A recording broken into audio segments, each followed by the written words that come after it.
সবাইকে আসসালামু আলাইকুম। আমি খবর পড়ছি ডাক্তার মোহাম্মদ শাহিনুর রহমান। তো গত রাতে আমি ভূমিকম্পের যে খবরটি দিয়েছিলাম তাতে মৃতের সংখ্যা বলেছিলাম 20 জন।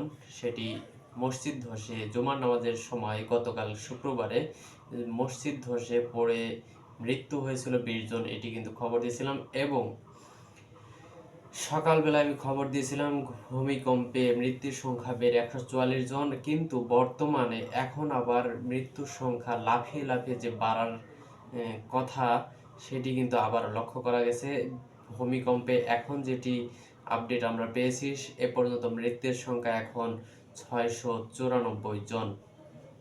তবে এই সংখ্যা 10,000 জনে ঠেকতে পারে বলে আশঙ্কা করা হচ্ছে জরিপে আর কি, এরকমটাই গণমাধ্যমে এসেছে আর কি।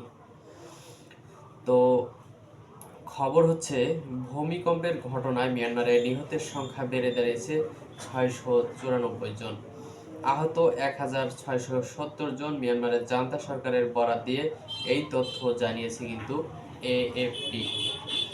গতকালকে 7.7 মাত্রার শক্তিশালী ভূমিকম্পের পর রাজধানী নেপিডোর যেসব ছবি পাওয়া গেছে সেগুলোয় রাস্তায় বড় আকারের ফাটল এবং ধসে পড়ার ভবনের দৃশ্য দেখা গেছে। মিয়ানমারের নিহতের সংখ্যা 10,000 ছড়িয়ে যেতে পারে বলে আশঙ্কা করা হচ্ছে। গতকাল একজন উদ্ধারকর্মী বিবিসি বার্মিজ সার্ভিসকে বলেছিলেন, মৃতের সংখ্যা অনেক বেশি, আমরা এখন শুধু এইটুকুই বলতে পারি কারণ উদ্ধার অভিযান চলছে। হতাহতের সঠিক সংখ্যা এখনো জানা যায়নি, তবে এটি অন্তত শতাধিক। তো বুঝতেই পারতেছেন যে ভূমিকম্পের যে হতাহতের সংখ্যা আস্তে আস্তে কিন্তু লাফিয়ে লাফিয়ে বাড়বে। তো চোখ রাখুন আমাদের চ্যানেলে, দেখতে পারবেন সর্বশেষ কোথায় যে ঠেকে। তো লাফিয়ে লাফিয়ে যে বাড়ার সম্ভাবনা, তো এটা কি কারণে এত বড় ভূমিকম্প মিয়ানমারে হলো, তো সেটি আল্লাহ তাআলা জানে। নাকি কোনো কি কি বলবো এটিকে, গজব, মানে রোহিঙ্গাদের অভিশাপের গজব হতে পারে, সেটি কিন্তু আল্লাহই জানে।